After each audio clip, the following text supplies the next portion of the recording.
All right, UFC Fight Night Winnipeg, full card predictions, starting from the early prelim opener, going to the main event on the main card. Yeah, let's get straight into it. Not a very good card. It's a Canada card, so it's probably going to be bad because Canada usually has some bad judging, bad reffing. You know the deal. But at least the card is kind of decent, and there's some debutantes, which makes looking into the card at least a little exciting. So speaking of debutantes, first fight of the card, we've got Jamey Siraj versus Yannis. I'm going to go with Jamey Siraj. I don't think Yannis is all that good, and that's the reason I'm picking Siraj.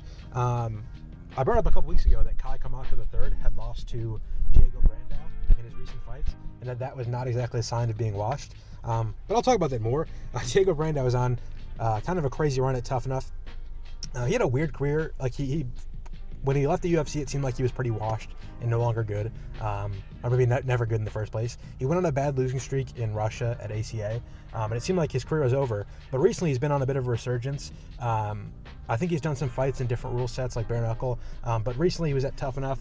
He won the belt there off of Jamey Siraj, and he's got a couple more wins since then, including Kai Kamaka III. So Jamey Siraj's only recent loss being to Diego Brandao isn't the worst look. Now, to be fair, he did get finished. He did get wheel kick finished, which not a great look, but it was a pretty even fight before then. It is a very funny finish. It's one of those. It was a very slick finish. I mean, Diego Brandao lands like a perfectly timed, perfectly spaced, perfectly placed wheel kick. And not even against a cage. Like most wheel kicks you see, a guy's backed up the cage, he's got to go one way or the other. He picks the wrong direction, ends up in a spinning shot. Siraj wasn't against the fence. He had space. Diego Brandao just timed it perfectly and then finished him after the wheel kick. Yeah, I'm going to go with Siraj. I don't know what weight class this fight's at. Yannis fought at 145 in his debut, but it was against Austin Bashu, who I'm pretty sure is a 135er. At least he's pretty small. And I want to say that like Nick Aguirre, who John Yannis also beat, and which was the win good enough to get him signed to the UFC on a short notice. I think that was also at 135, so I think he might be a 135er.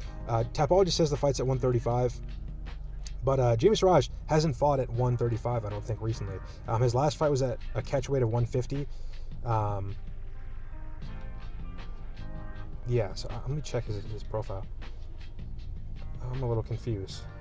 Okay, it says in his previous fight that he had won the catchweight belt, which I didn't know that was a thing. Because catchweight's supposed to be like, if you miss weight, they just move the weight up 5 pounds. They call it a catchweight because it's in between weight classes. But this was a fight at 150 for the 150 belt. And then he fought at 150 in his next fight.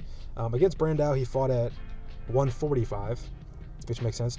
So I don't know what weight class it's going to be at. If it's at 135, I'm a little bit less confident in my pick of Siraj. But I think he's a better fighter. John Yannis really didn't fight anyone that good on the regional scene other than Nick Aguirre, which was his only win.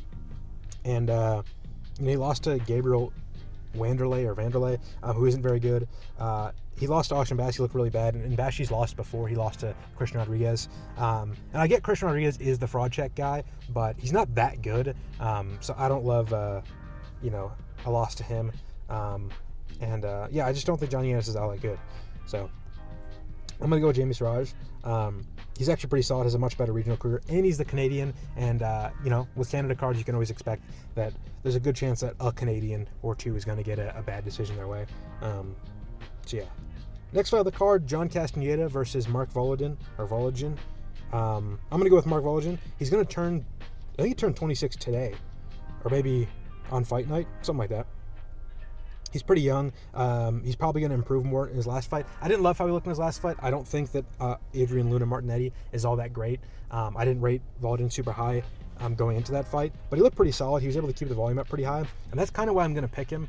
Castaneda has a kind of like a reverse Chris Gutierrez problem. Chris Gutierrez has a thing where he always wins the first and second round or the second and third round and wins a 29-28 split decision. Whereas Castaneda always loses 2 rounds and always loses a close decision. Like he did against Chris Gutierrez, like he did against Daniel Marcos. Against Daniel Santos, he was winning that fight. He almost finished Santos in the first round and then got finished. So he has a good way of losing fights that he should win. And the way that Vologdin fights, and the way that I think this fight's kind of being set up, I think he's going to win. If the fact that Vologdin is the favorite, I think Vegas knows what they're doing. They probably know this matchup pretty well. They're probably thinking Castaneda is going to lose a close decision. The UFC is probably making this fight hoping that because Vologdin had such a great fight on the Contender Series, he can become a star. So they gave him a fight that on paper is close, but they think he should win. And they know what they're doing. So I'm going to trust that. I'm going to pick Vologdin. I just think that Castaneda, like I said, just a little bit too low output, losing rounds that he definitely could win. And Vologdin, for a guy who had super high output in his last fight and kept it close with a guy who was like outclassing him, I think he's going to be able to win close rounds and win a close 29-28 split decision. So I'm going to go with Mark Vologdin, even though I think Castaneda is probably the better fighter, definitely the more proven fighter. Vologdin, one of those guys, not a super stacked regional career. He's got a couple early losses, so he's got an ugly record. He's really small for the division. He's 5'3", which is shorter than Josh Van, who's I think the shortest flyweight. Right? No, I'm wrong. But whatever. Josh Van is one of the shortest flyweights, and Vologdin is a bantamweight who's shorter. And Castaneda is a pretty big bantamweight. So I think Castaneda is probably the better fighter, maybe even the better fighter for the matchup, but I think the way that he fights just lends him to losing decisions too often, and I don't think he's going to finish Vologdin. So I'm going to go with Vologdin, or Vologdin, however you pronounce his name. Next fight of the card, Mitch Raposo versus Allan Nascimento. I'm going to go with Nascimento. I'm pretty confident he's the better fighter. Raposo has looked very inconsistent recently. He looked pretty good against Azat Maxim, or was it Azat Maxim? Yeah, who was a decent prospect. I don't know. Azat Maxim has looked pretty solid before, but Azat Maxim had nothing from Raposo somehow. Raposo was able to stuff the takedowns, win the moments on the feet. But against Sumo Darji and Andre Lima, Mitch Raposo had nothing. He literally had nothing. He had a split decision with both of them, but he clearly lost both of them. Sumo Darji used his range too much for Raposo, and Andre Lima was too powerful for Raposo. And I don't think Nascimento is too powerful for Raposo, but I do think he is big enough. He is 5'8". He's a bigger flyweight. He's going to be able to use kicks and longer punches to slow down Raposo. And he's also a very, very good grappler. He's got great scrambles. And he out-grappled Jafel Filio, Clayton Carpenter, Cody Durden. Or did he fight Clayton Carpenter? I think he might have. I don't know. Carlos Hernandez. He had a very close fight with Tigir Ulanbekov, who is, a ranked flyweight, and it was a really close grappling fight. So I think that Nascimento is going to be a much better grappler than Raposo, and I think he's going to be able to use his range on the feet to keep Raposo away. And Raposo's not like a finisher. He's not going to, get in there and beat up and finish Allan Nascimento in the same way he did against Tyler Smythe or who else? Justin Valentin. Mitch Raposo comes from New England Cartel, and the way New England Cartel works is if you're one of the better fighters, you'll go to Cage Titans, or you'll go to the other promotion that they co-promote with, and they'll just give you complete cans until you make it to the UFC. And that was Raposo until he did beat Azat Maxim. So I think he's definitely improved. He has left, I believe, New England Cartel. I don't think that's his primary gym anymore. So that's a good sign. New England Cartel is known for having very bad fighters. And a lot of times when people leave, they go on to have pretty decent performances. So Raposo could do well, but I don't think he's going to be able to overcome the grappling or the height of Nascimento. Next fight of the card, J.J. Aldrich versus Jamey Lynn Horth. I'm going Jamey Lynn Horth. I don't think Aldrich is all that good. She beat Andrea Lee, but Andrea Lee's on like a 7-fight losing streak. And then the main thing is the performances against Veronica Hardy. I think Veronica Hardy fought them back-to-back, and Jamey Lynn Horth looked way better. I think it was a split decision that she lost, and she arguably should have won it. On my scorecard, even though I had picked Veronica Hardy, I think I had Jamey Lynn Horth up in that fight. She just seemed a bit more powerful. She's hard to take down. She's hard to beat up. She beat Teresa Bleda in her last fight, and Teresa Bleda was a pretty good prospect who had taken some time off. And Jamey Lynn Horth finished her, I think, in either the first or the third round. So she's looked pretty good recently. She's looked like she's improving. She didn't get robbed by Vanessa Delgado. She didn't let the fight be close enough for that. Whereas J.J. Aldrich, is keeping fights close. Which I don't love. So I'm going to go with Jamey Lynn Horth, even though she's not technically very great. She's not fast. She's not big. Or she's a little big, but she doesn't have anything exceptional about her, but she's like technical and well-rounded enough and good enough to stuff takedowns and win moments on the feet that she's winning a lot of decisions against worse fighters.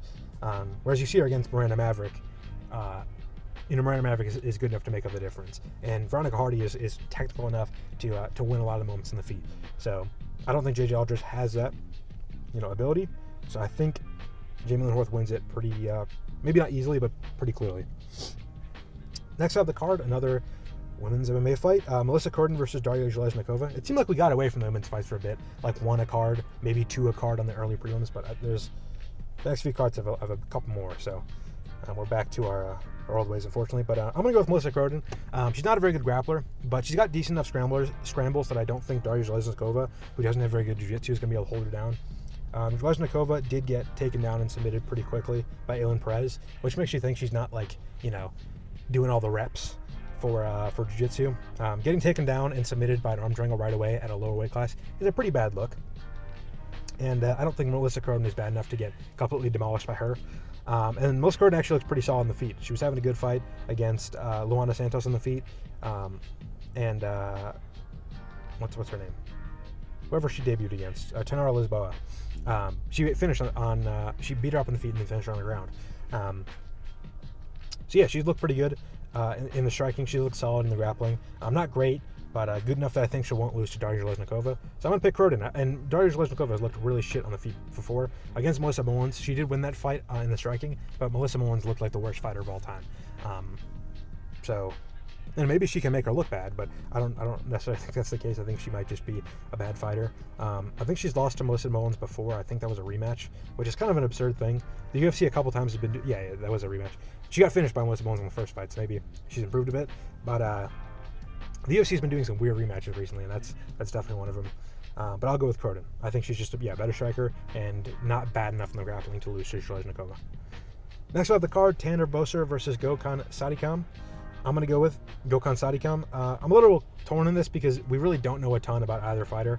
Tanner Boser especially, he left the UFC like 3 years ago. He got cut after a win. He just didn't look very good against Alexa Kimura. Anytime he fought anyone that was kind of decent, he was losing.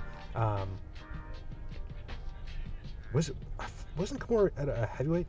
I don't know. But I guess he dropped down to fight Vinicius Mejia at light heavyweight in his last fight, and Vinicius Mejia is known for being like one of the worst fighters in UFC history. Not very good. He was 0-4 in the promotion. Looked like shit most of his fights.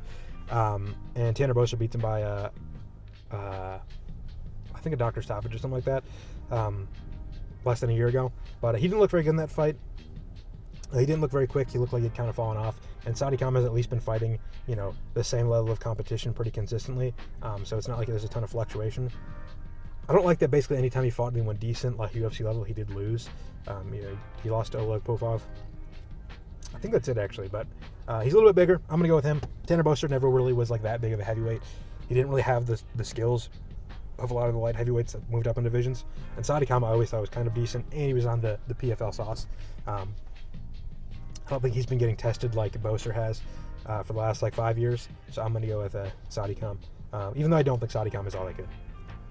Also, neither of them should be in the UFC. This is clearly, they're both only, I could just list off fighters on this card that are only in the UFC because of Canada, but yeah, I'll go with Saricam.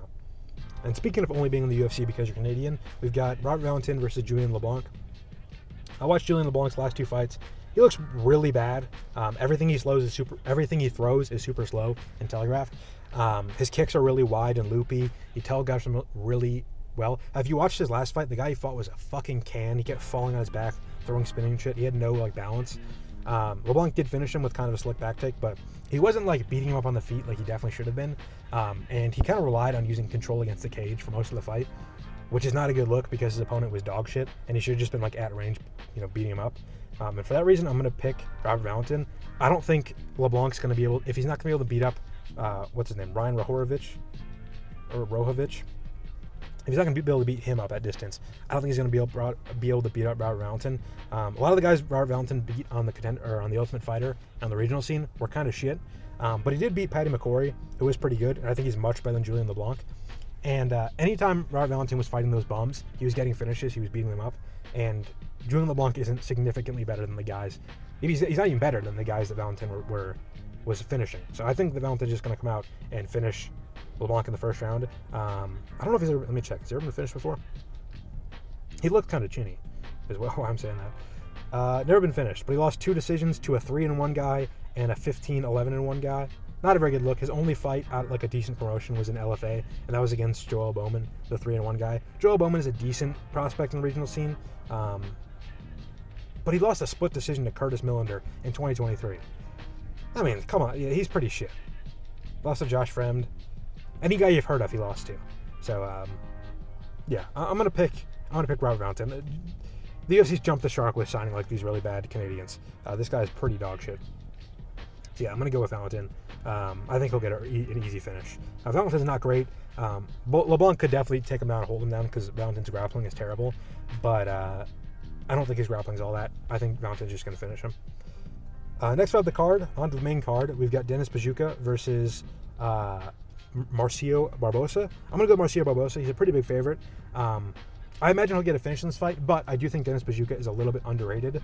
A lot of the guys that have they win on the Contender Series, then they go 1-3 in the UFC. A lot of them are pretty shit. He did beat Conor Matthews, who is really bad, so he might fit the description of a guy who's really bad. But Buzukja's looked pretty solid in a good amount of his fights. He looked decent against Woodson. Not great, but Woodson was much bigger and was able to pick him apart on that range. He got finished right away against Jamal Emmers, which isn't the best look. But he had a really close fight with Francis Marshall, who's arguably his best opponent he's fought in the UFC. Francis Marshall arguably beat Myron Santos, who's in the rankings. He's got a win over Sadiq Yusuf. Francis Marshall is a pretty solid win if you can beat him. And he went to a split decision that was close. And honestly, even though Buzukja was sold as the big powerful guy who needs the one big punch to get the finish, he was more technical than Francis Marshall. Francis Marshall won that fight off of a knockdown. And if he didn't get that knockdown, Buzukja probably would have won. So I don't hate Buzukja to win this fight, but he's probably going to have a bit of ring rust, which is going to be dangerous early on because Barbosa is so dangerous. Almost all of his wins come from first-round finishes. So I'm worried about Buzukja early. I also think Barbosa is really good at getting finishes, and Buzukja is hittable. People do just have his number pretty early in the fight. Jamal Emmers landed that big punch 40 seconds into the fight. So because of that, I'm going to go Barbosa, but I do think Buzukja could win it. Barbosa is also pretty open on the feet, and Buzukja is really powerful. So my prediction for how the fight's going to go, I'm going to guess Barbosa's going to go out there. He's going to be really, really aggressive early on. Buzukja's going to be up back into the cage, look like he has body language of a guy that's going to get finished right away. He's going to drop Barbosa with a check left hook early on. Barbosa's going to get staggered, recover, and then a minute later, he's going to knock out Buzukja with a punch himself. And people are like, ooh, Barbosa looked good in that knockout, but man, if you saw it, he did get dropped before, and maybe, a little bit of a fraud check. And then Barbosa's going to make it to number 15 in the rankings without getting dropped again. And people are like, oh, Buzukja's actually not that bad. So I'm going to go with Barbosa. First round finish, but I do think it's going to be a scrap while it's there. I just think Barbosa's too hard to finish. He's got a good chin. And also, he's too dangerous, especially for the amount of time Buzukja's taken off. So I'm going to go with Barbosa. Next fight of the card, this one I'm pretty 50-50 on, Thiago Moises versus Gage Young. I'm going to go with Gage Young, and this is a kind of system I've developed in my head. It's the Moises standard for lightweight. Basically, in lightweight, in a lot of the weight classes in the UFC, there's a pretty clear demarcation line between the good fighters and the bad fighters. Usually, if you plot out the skill level of every fighter in the division, there's going to be a pretty big gap between the 30th best fighter in the division. A lightweight will probably be the 25th best fighter in the division and the 35th best fighter in the division. There's going to be a huge gap, and everyone between them is going to be pretty spaced out with how good they are. And Thiago Moises is historically just been the number 25 guy. He's the guy that's just above the demarcation line, the gray area, where it's hard to tell people's skill levels. It's pretty clear he's right there. He's with the top guys, but he's not better than any of them. And Gage Young, I don't really know where he is. And I'd like to think of him as a pretty solid fighter. I liked how he's looked in all of his UFC fights, despite the loss to Evan Elder. That was a good scrap. And he looked pretty good against Mahashute, who I think is a pretty solid fighter. And then again, the loss to Quillen Salkild. Quillen Salkild has some really good regional wins. He's got some good UFC wins. He's a good fighter. I don't hate a loss to him. Yanal Ashmouz is really good. I would pick maybe Yanal Ashmouz to beat Thiago Moises. Yanal Ashmouz lost to Quillen Salkild. Don Marfin is really good. I don't know if I'd pick him to beat Moises, but he also lost to Quillen Salkild and has won a couple recently. So I don't hate that loss. I don't hate the loss to Evan Elder. I think Evan Elder is clearly above that demarcation line. I don't know if I'm using that word correctly, so ignore me if I'm not. But because I think that Moises is the whatever the opposite of a gold standard. He's the bronze standard of the division, where if you're worse than him, you're shit, but if you're better than him, you're not shit. I think Gage Young is not shit, so I'm going to pick him to beat Thiago Moises. I don't know a ton about the matchup. I could see Moises, he's definitely going to have to slow Gage Young down. I think Moises' chin is kind of gone. He got knocked out pretty easily by Jared Gordon, who went on to look really shit in his next fight. Moises hasn't fought anyone good and won in a while, especially since the Benoit fight. So I think that if Moises is going to win, he's going to have to slow down Gage Young and not get to overwhelm with volume, and the way he's going to do that is with low kicks and grappling, which he's good at. So I wouldn't be surprised if he does use low kicks and he does use his grappling to slow down the fight and win a boring decision. But other fighters have found pretty easy ways to get around that. Ludovic Klein did a good job winning a slow decision. Ludovic Klein himself is not a very good grappler. He was easily taken down and held down by Gamrot for 3 rounds. Jared Gordon has looked pretty shit recently, especially in his last fight. He's looked slow. He's not the most powerful guy in the world, but he was easily able to knock out and finish Thiago Moises. So I'm going to go with Cage Young. I don't know if he's going to finish him, but I think he can overwhelm with volume. He can find a way to do what Ludovic Klein did. He can find a way to do what Jared Gordon did, I'm pretty sure. So I'm going to pick him to win. Next fight of the card, Jasmine Jasudavicius versus Karine Silva. I'm going Jasudavicius, or Jasudavicius, however you say her name. She's pretty old. She's pretty chinny. She's pretty slow, but I don't think Karine Silva is any good. She lost to Maycee Barber in a pretty pathetic fight. I forgot that fight happened. Shit. The Diane Barbosa fight, she arguably should have lost. She had top control for a lot of it, but she was doing nothing on top, and Barbosa was landing good elbows. And Karine Silva, when she's on top and when she's on bottom, she does like nothing. Sometimes she'll go for a knee bar. Sometimes she'll go for an errant submission, but she rarely gets it. And I just don't think she's that good. And I think Jasudavicius is probably the better wrestler and will end up on top in most of the exchanges. And the fact that Karine Silva does nothing but pull leg locks from bottom makes me think that she's not going to win this fight unless she gets a leg lock. She could finish Jasudavicius on the feet. Jasudavicius looked so fucking chinny. Got knocked out by a jab against a woman's flyweight in her last fight. I don't love that. Actually, it wasn't a jab, but it was basically it was like an arm punch that knocked her out, which is a very bad look. So I'm going to go with Jasudavicius. Just, if she gets chinned on the feet, then whatever. Karine Silva isn't good, but she could win, I guess. All right, featured fight. Actual good fight alert. Actually, I'll just read off the good fights before. Fuck it, I'll do it at the end. Mandel versus Jai Herbert. I'm going Mandel. I think he's really good. The people at TriStar talk about him like he's the second coming of Jesus Christ. He got signed at 35 years old. He's not got the prettiest record, 14-3. He's got a couple losses at Bellator to fighters that are worse than Jai Herbert, I think. But he does look like he's improving. He looks very dangerous. And that's kind of the main reason I'm going to pick him. He's just got good knockout power. He's not the best chinned fighter. He's not the most, well-conditioned fighter. But he does got good power. Jai Herbert is really chinny. And Jai Herbert doesn't have a ton of power himself. So I think when it comes to the finish matchup, Mandel is going to win if this fight goes, has a finish. It doesn't go to a decision. And beyond that, there's a couple things that make me think Nello would win a decision as well. One, he's still got the power advantage. He could drop Jai Herbert and win a round pretty easily. And he's also really, really strong. And Jai Herbert's kind of a weak, lankier lightweight. Even though they're about the same height, Nello is much denser. Seems like he's much stronger in the upper body. He's able to hold people against the fence easily. He's got a good back take system against the cage. I think it was in his last fight before the Contender Series, where he got a pretty slick submission. This guy was giving him a little bit of work on the feet. So he got pretty well-established double underhooks, which landed some good knees to the body against the cage. And then as the guy tried to break away, he was able to drop to his back, jump on his back and submit him. And he looked pretty good in that fight. And on the Contender Series, the guy he beat, Samuel Silva beat George Hardwick by decision. Looked pretty good in the grappling. And Nello was able to neutralize the grappling, and he knocked him out with like it was a straight right, but it was kind of a jab if you look at it clearly. Here's a good way to put it.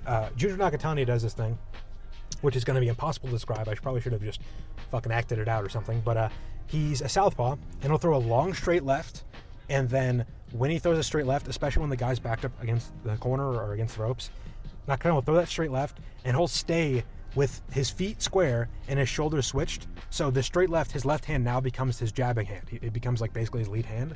And from there, he'll throw a 2 and then a couple arm punches with his left arm, basically jabs, and then he'll follow up with like a step-through punch with his right hand. Kind of like a power jab, but not with like his full body weight behind it. And that's basically how Mandel knocked out Jai Herbert, is he threw a big left hand, I think it was left hook, and it contorted his body enough that his shoulders were switched like he was orthodox. Like he was southpaw, and he basically threw a southpaw jab, but it came out like a straight right, and it knocked out Samuel Silva. That was a horrible description. Go watch the knockout if you don't understand what I'm saying. But he basically knocked out Samuel Silva. He dropped him really bad with an arm punch, like a straight right that he threw like a jab, and he's got good power. And Jai Herbert is really chinny. And you got to remember his debut against Francisco Trinaldo, the stop the fight, the Herb Dean fucking picking his nose and not stopping the fight. Castaneda just put a punch right on Herbert's temple, and wasn't even a big punch. It put him stiff, knocked him to the ground. He was basically out. The fight should have been stopped. Herbert didn't stop it. Dan already complained about it, and he got fired. So, yeah, that was Herbert's debut. Since then, his chin obviously hasn't improved. He's been finished a couple times. Ilya put him out bad. He's been finished since then again, I think. So, yeah. He's also losing to a lot of the more technical strikers. Chris Padilla had a really good performance against him. Freziam had a really good performance against him. So, Jybert definitely is losing. He's a good fighter. I think he's one of the better fighters at lightweight, especially outside of the rankings. But he's just got a lot of physical, lacking abilities. The chin, the cardio, the strength. He doesn't have a ton of that. He's not super tough either. So, I think it's really hurts him, especially when he's 37. So, I'm gonna pick Manonello. Next fight of the card, Kyler Phillips versus Charles Jourdain. Could be a banger, but honestly, I think it might not be. I'm going to pick Kyler Phillips. And the reason I'm going to pick Kyler Phillips is because I have seen Charles Jourdain lose this fight too many times. If you look at the fight Kyler Phillips had in his last win against Pedro Munoz, it is very, very similar to how Charles Jourdain has lost his recent fights. Specifically the Sean Woodson fight. Sean Woodson was able to just not exert himself super heavily, make Jourdain fight in the back foot the entire time, and just outland him, significantly, basically. Trying to think what else. Shane Burgos kind of the same thing, and Nathaniel Wood kind of the same thing. But also Davey Grant. I know he did finish Davey Grant with the flying knee than the guillotine, but Davey Grant was a little bit more predictable. He was using a little bit higher volume than I think Kyler Phillips would, because Kyler Phillips has that problem with the gas tank. So the opening was there earlier, and also Jourdain rarely finishes people, and all of his finishes since 2022 or since 2021, since March of 2021, he's only finished people with guillotines, which is not a good look, especially when I don't think Kyler Phillips is going to shoot a bad takedown. Kyler Phillips is a very good grappler. I just rewatched this fight with Julian Paiva. I forgot how excellent he looked in the scrambles in that fight. He's able to get some really slick takedowns, some really good reversals. He was hitting the switch every single time he got shot on. So I don't think he's dumb enough to jump into a guillotine, even if he's hurt pretty bad. The way people have been beating Kyler Phillips is by walking him down, making him increase his volume, and winning the last 2 rounds or finishing him later in the fight. Or not even really finish him. I don't know if he's been finished in the UFC. But the Julian Paiva fight, by the way, is a massive robbery. The first round, Kyler Phillips got 3 knockdowns. It should have been a 10-8 or maybe a 10-7. Round 2 and 3 were pretty close.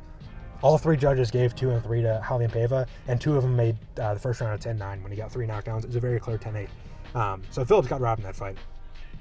And the way he's lost the last 2 fights, especially the Vinicius Oliveira fight, I don't think Charles Jourdain could survive.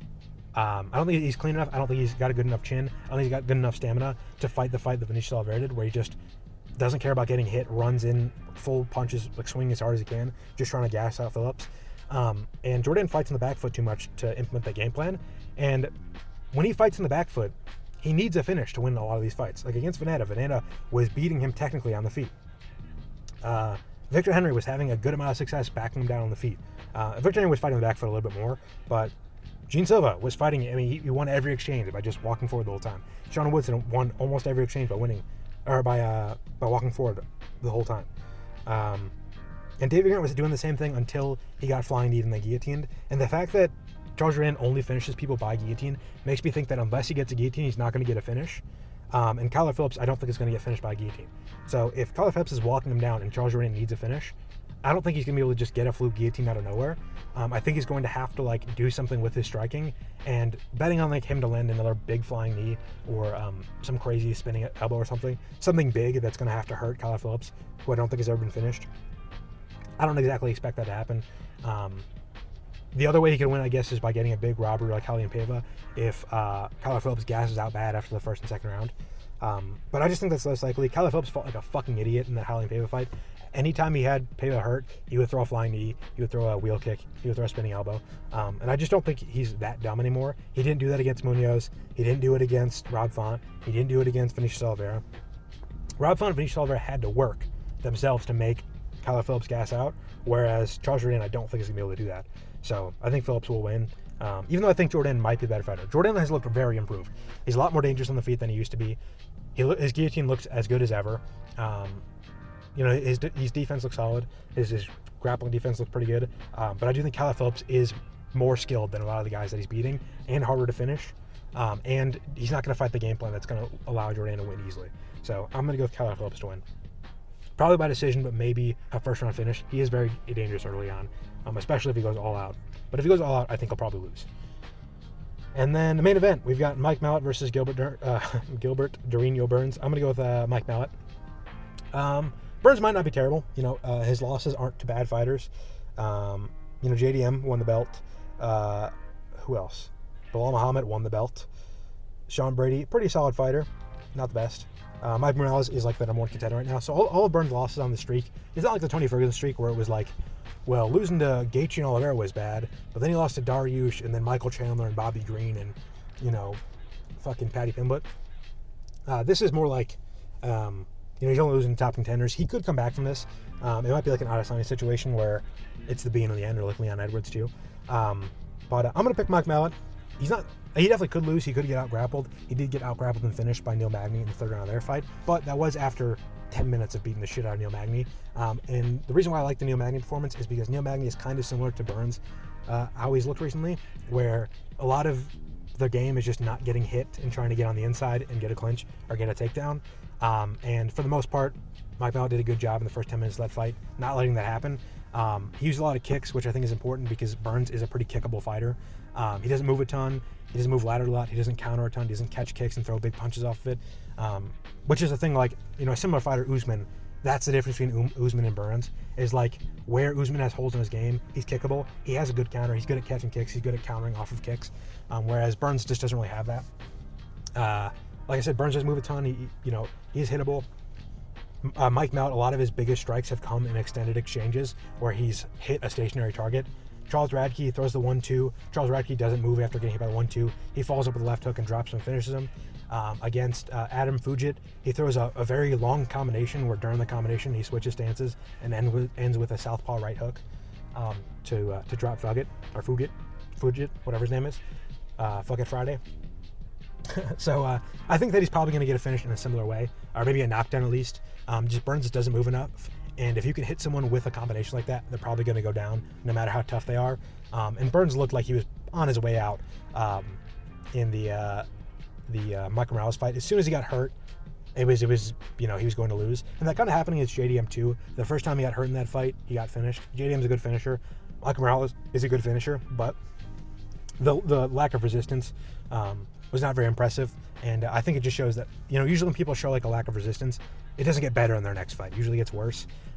So though I don't think Mike Malott is nearly as good as the people that beat Burns, I think we'll have the ability to do it. And I think what's going to happen is in the first round, probably like 3 minutes in, he's going to have kicked Burns in the body a couple times. He's going to land a couple hard outside low kicks, and then he's going to throw like a 1-2 switch stance, lead right hook or something, probably very similar to what he hit Adam Fugit with, and he's going to drop Burns, and then it's going to be like Burns didn't go out, he didn't go unconscious, but he got hit with like 30 follow-up strikes on the ground, and he didn't move enough, so the fight got stopped.